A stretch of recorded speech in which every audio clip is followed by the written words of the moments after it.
Hey, it is your buddy, Peace and Harmony with you here today. Much love going out to all the beautiful empowered harmonizers.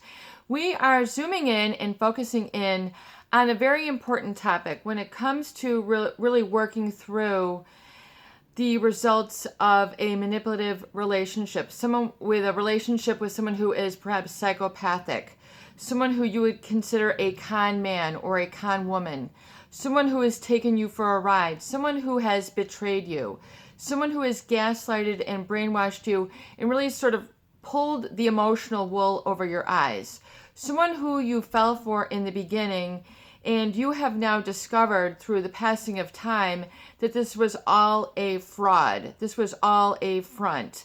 This was all a persona to get you involved in their scheme. And how did this really occur? How did this really happen? Where did this get started? It's very important to understand really the characteristics or dynamic of this type of individual so you can understand how you got caught up with them hook, line, and sinker. Just think about what that means for a moment. Someone who has taken you hook, line, and sinker. So that's like a fishing term. In other words, someone who puts out a bait and then gets you to bite, gets you hooked, gets you hook, line, and sinker. So that means everything. They have somehow hooked you and gotten you off base, off of your foundation, and off of your perception and even what feels like your reality. So it's important to understand that people who are psychopathic are those individuals who don't possess a heart, a warmth, a compassion, and empathy. They are devoid of this.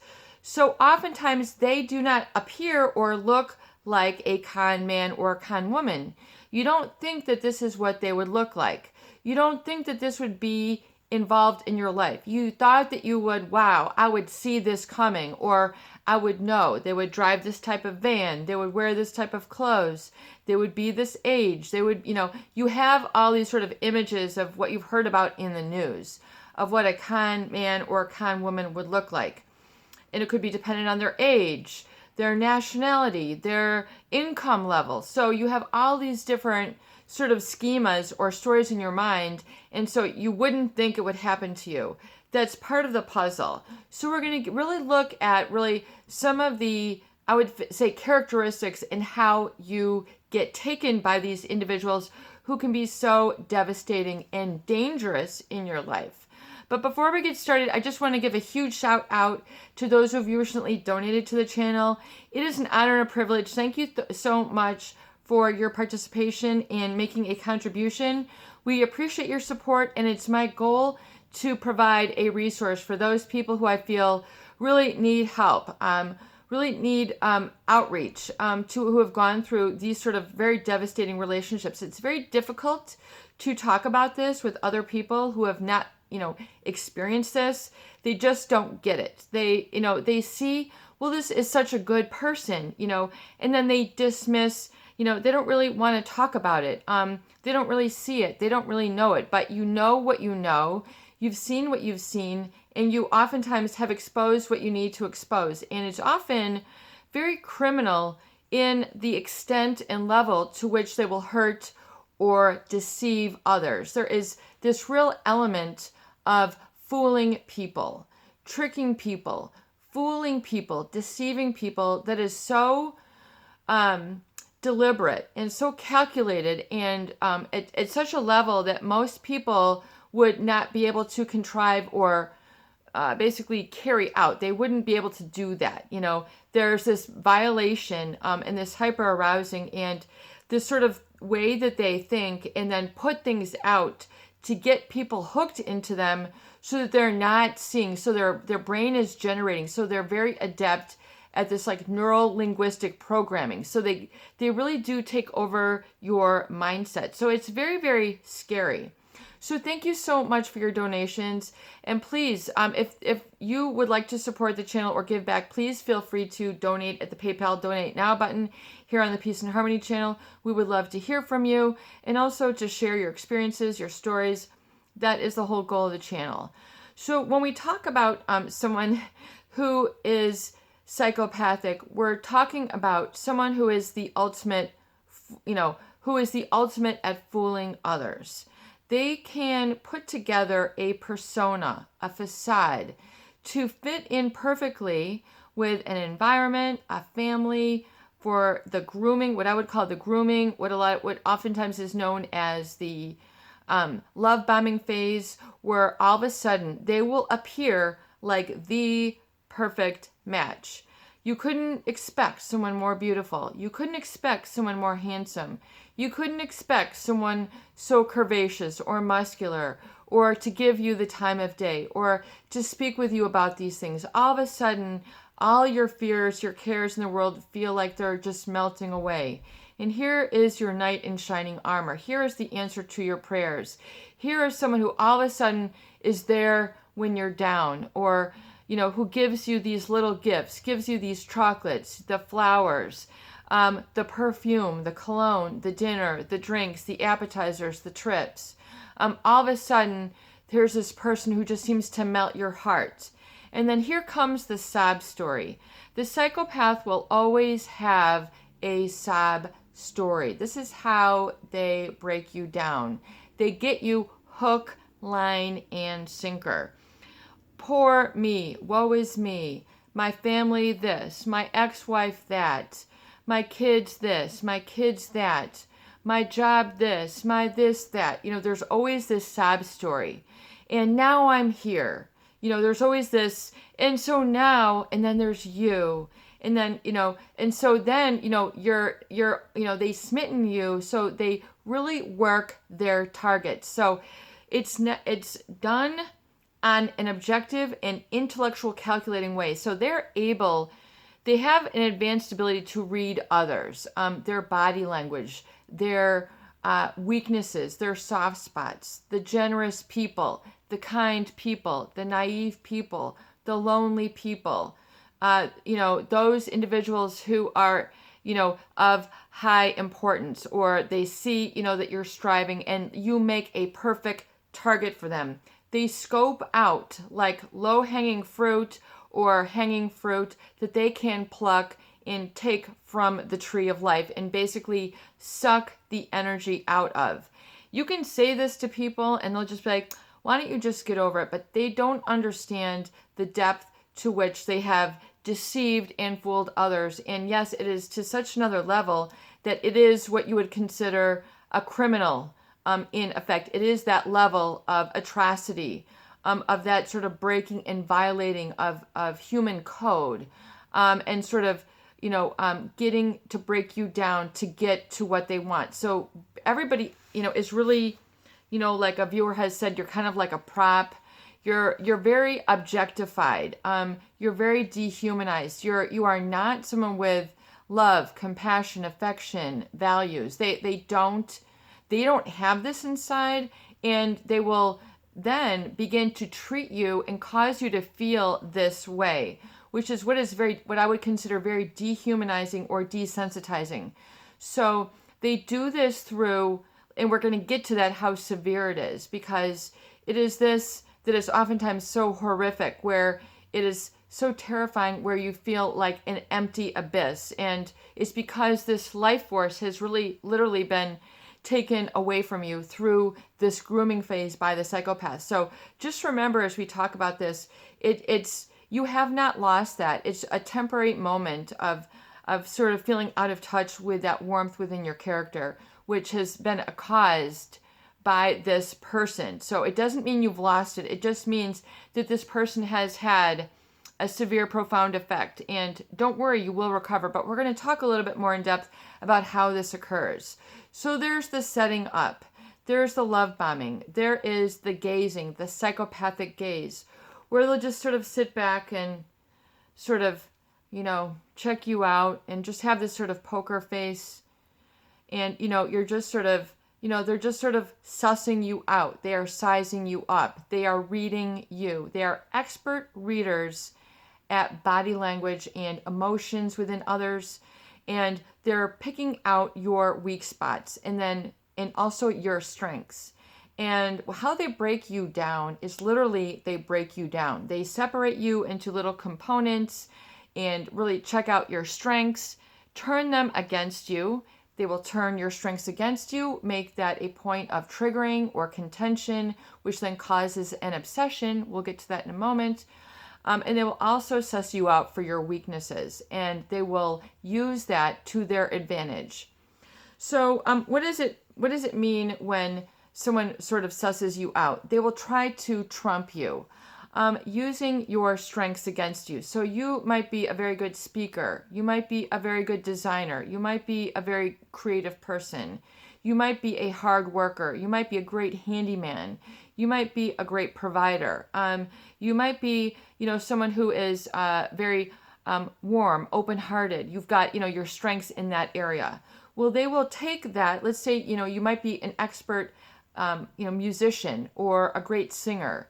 They will take that strength and then mimic you, create a mimicry, and then create a flaw. So they will mimic or make fun of your music, your voice, your good heart.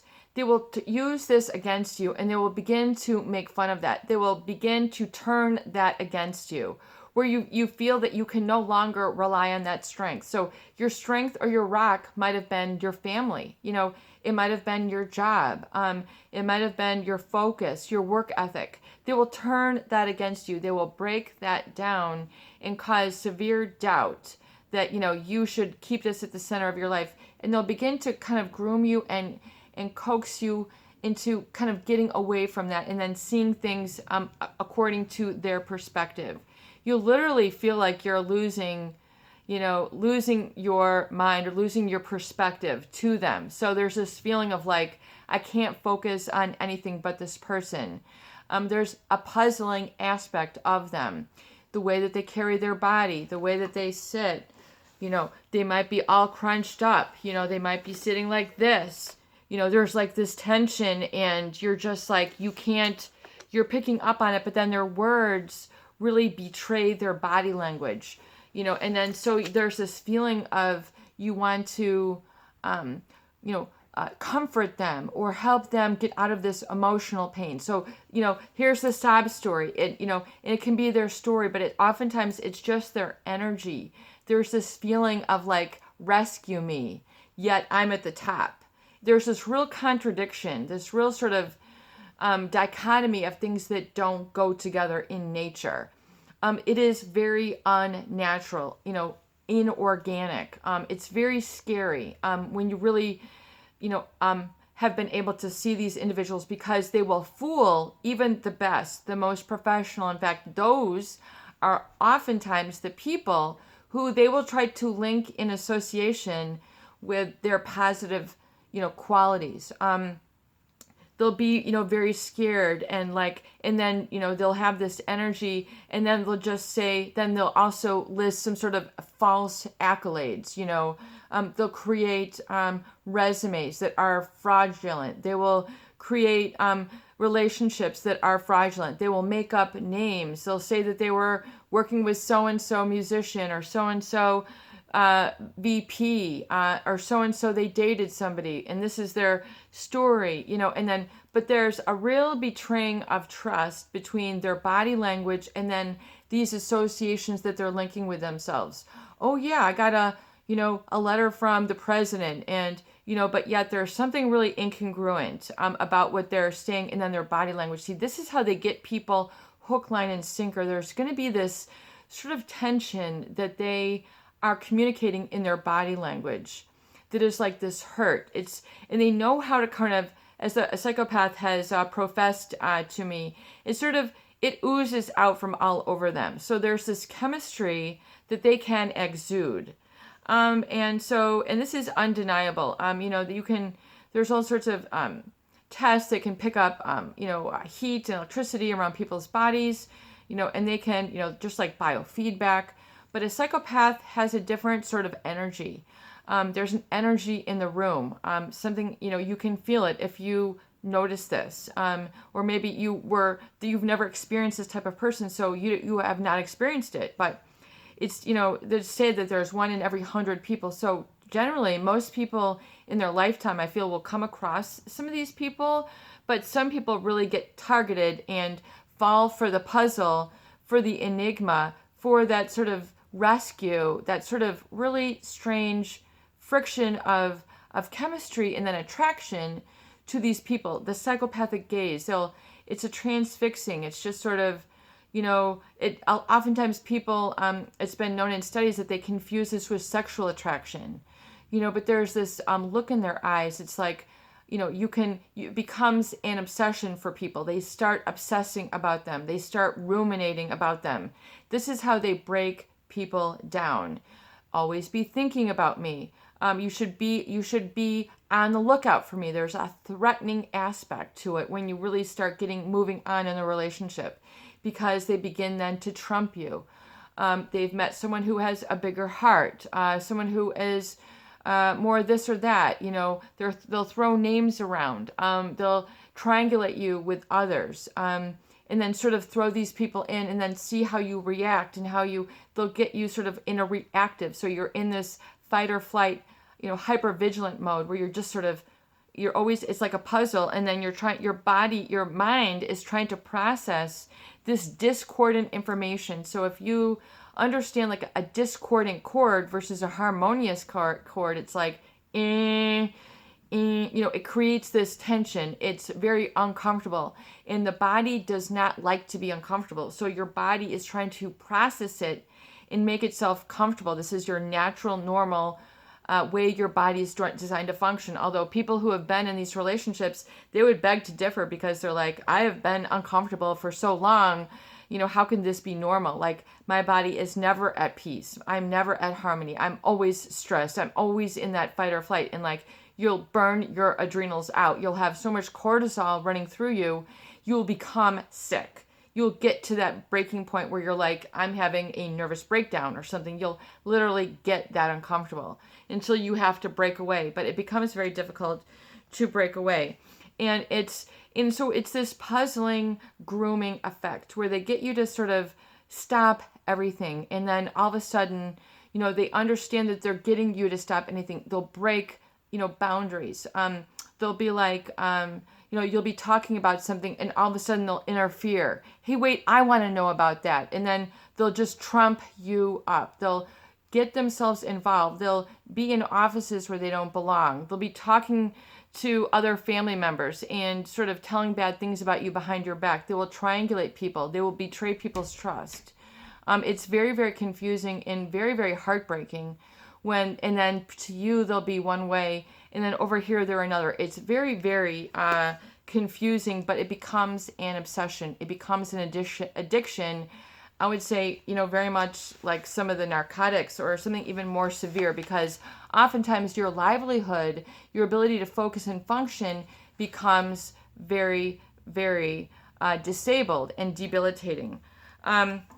And so I feel that's why they're considered antisocial or intraspecies predators, because they really break people down. They break down your strengths. They will use your weaknesses against you, and you will feel like it is like once again like a train wreck. You just keep wanting to reduce the tension by trying to figure it out, and then it's also to protect yourself, because once you've seen and known certain things, they are very good at fooling others. So it's almost like then you have this feeling that you want to like alarm, and warn others about this. And so then you become on this mission to like, oh my God, like I cannot believe this happened to me. And then you can't really talk about it. And so it's like this inner war, and this feeling then of being in an abyss, of not being able to communicate and being sort of, in this disreality is really, in my mind, it's what the psychopathic individual feels inside that they're then projecting and creating in you. So it's like their energy that they have given to you, that feeling of being lost, scared, not having anybody, feeling that you don't have any sort of warm content to you. It's really, that's what they have taken away, and it's really their energy. So we're going to talk really important like about healing is really, you have to give that back to them. And that's going to be very important to your healing, because you need to do that in your heart and in your consciousness and in your spirit, in your essence, that part of you that is divine, that is good, that it's been there all along. And so, I just was looking at some notes. It's kind of like, some people, they're creating fear where there was no fear. They're creating anxiety where there was no anxiety. So some people call this, ripping you a new one. It's really what they do, but at a whole nother level. So if you're not down, if you're not in the slums, like, they will bring the slums to you. They will bring disorder to you. Let's just see here.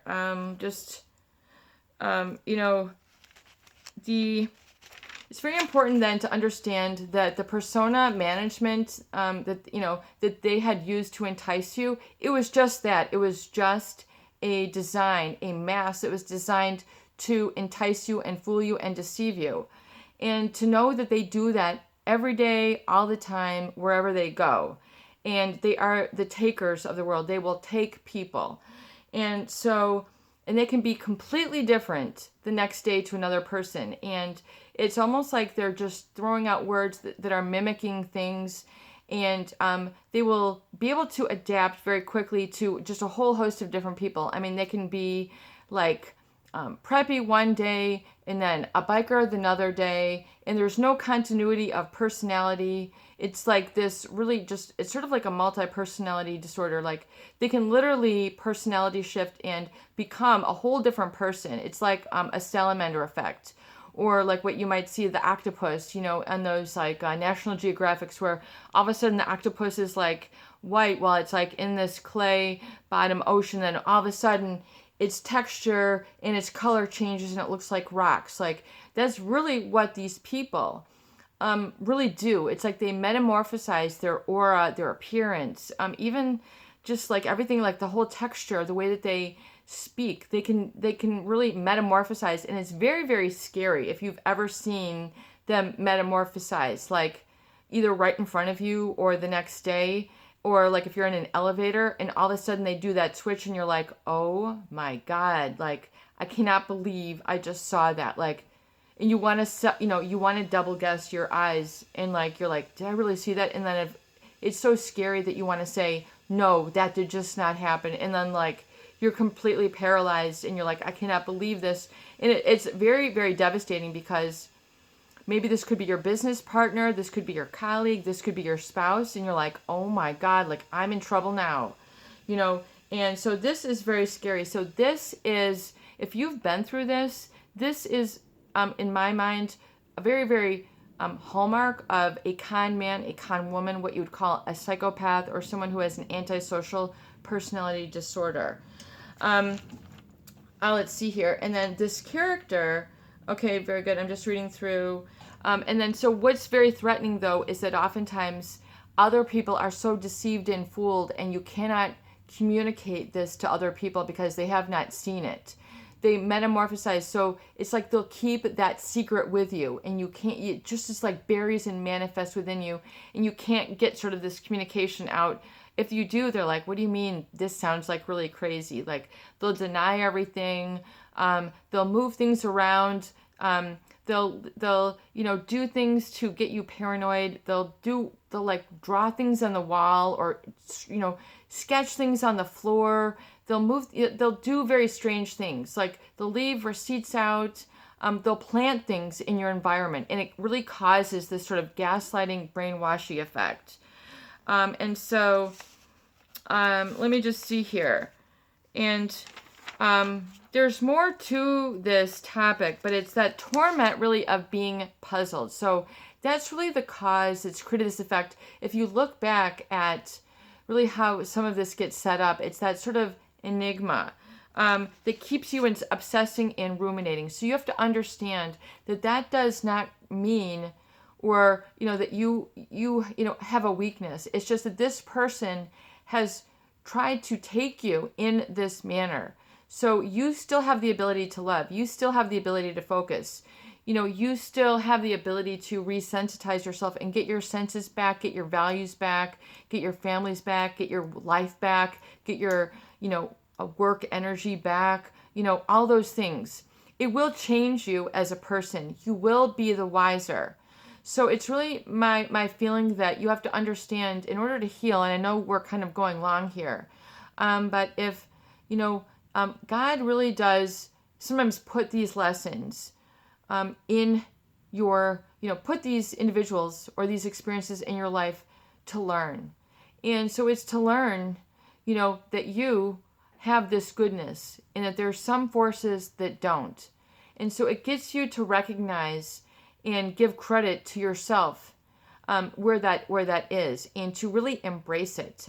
This sort of intangible, etheric, emotional love of God. And it really does create a stronger love of God and the goodness. It really creates that need to, like, I really love the divine, and you really do love humanity, and you cherish that. And so you really need to get back in touch with that. Oftentimes that is the lesson, and that is the closeness. And that is what you sort of give, you sort of shed that fear and that anxiety. And you become really independent and knowing and care of yourself through that. I mean, there's so much more to this, but it's to understand. I want to just, before we wrap up, I just want to talk a little bit, about, to understand the sob story, and that's how they got you. And then also, it's this, there's just so much. I just want to skip ahead. It's this feeling then of when they're gone, you feel like all the life has been sucked out of you. If you feel like you have nothing, I live in a void. I feel so impersonal. I think that's a lot of the scary feeling. It's like you feel that you're in this very impersonal abyss. And so that oftentimes is the psychopathic energy. It's not you. That is how they live. So that fear, I would just call it an impersonal abyss. If you've ever felt that, you can just comment. If you've been on this video, you can say, I've been there, I get it, and we'll understand. So that's how they feel, and that's what they're walking through life. And so that's how they take, and there is no end to it. So give them back that energy. In order to heal, give them back. That's their energy. You are not impersonal. You are personal. You are a person. Watch my videos on healing from a lot of these psychopathic wounds, on how important it is to resensitize yourself on all your 5 senses, including your 6th and 7th sense. Get that warmth back. Get that self-appreciation back. Get that, what you would call self-love back, which is the absence of fear. Get safe. Get to know your boundaries. Get to know how these people violate. Get to know how the cause of this obsession was, and stop the obsession. Stop the ruminations. Know what you know. Protect yourself from this individual. Begin to become completely 100% dispassionate and indifferent and unaffected by them. Restore the warmth and personality to your personhood. Begin to take your recovery dates. Take your recovery dates and get an appointment book and do them religiously. Take yourself out and repair and heal yourself with supportive groups, supportive therapeutic activities, the recovery gift to help you keep on track. There's so much to this. You are not in the wrong. They will do the unthinkable, but that's why it's time for you to really restore your humanity and your thinking process to yourself, and be very deliberate, very warm, very safe, and very, disciplined with yourself moving forward. And your better character, you'll become a better person after this. You might need to help others as part of this healing process. But you really need to help yourself. And really say, I know what I know. I've seen what I've seen. I love my heart. I love the divine. I love the creator. I love the God that has created me. And that is what I'm going to adhere to. That's what I'm going to stick to. And that's how I'm going to follow moving forward. And I'm going to restore the dream to my life and begin to follow my dreams. And get there little by little, day by day, step by step, and give yourself that promise of fulfilling that within yourself. You are not alone. This is your buddy. Peace and harmony with you here today. I hope that these videos do help. Please share and please subscribe for more great tools, videos, discussion, and support. Love you. Peace out.